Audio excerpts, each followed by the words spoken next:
Раздвижено е во Кочанско поле земјоделци со трактори, но и на нивите со маски ја почнаа пролетната сеидба. На едниот крај нивите се орат, а некои рачно ја сеат пчинката. На другиот крај од полето нивите за ориз се наполнети со вода, пошто оризопроизводителите ќе влезат во нив и ќе го посеат оризовото семе. На регистрираните земјоделци не им е тешко да се движат и за време на полицискиот час, но пензионерите кои живеат по градовите мора да вадат посебни дозволи за да дојдат до своите ниви. Јас, например, живеам во Кочани, а со трактор немам право да сидам до тука, до селото може, а до Кочани со колата одам.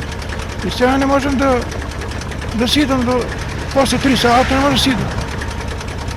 А треба да тражам од полицијата да ме одобрат. Поради сушата површините под ориз во Кочанско-Виничкиот регион се намалени и тоа за 1/3. Браната Калиманци има вода, но е половина помалку во однос на лани. Под ориз ке се наводнуваат околу 3000 хектари, во кои се вклучени и површините во атарот на селата Карбинци, Жиганци и Уларци, што се под надлежност на водостопанската подружница од Свети Николе.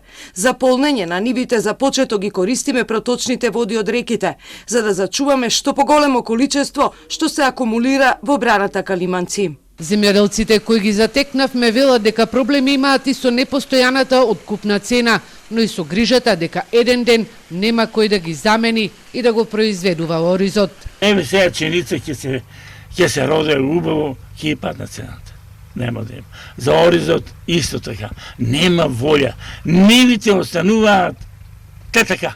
Така да половина поле се остане. Дек сме живи во вие старите, ќе се поработи тие ќе останат.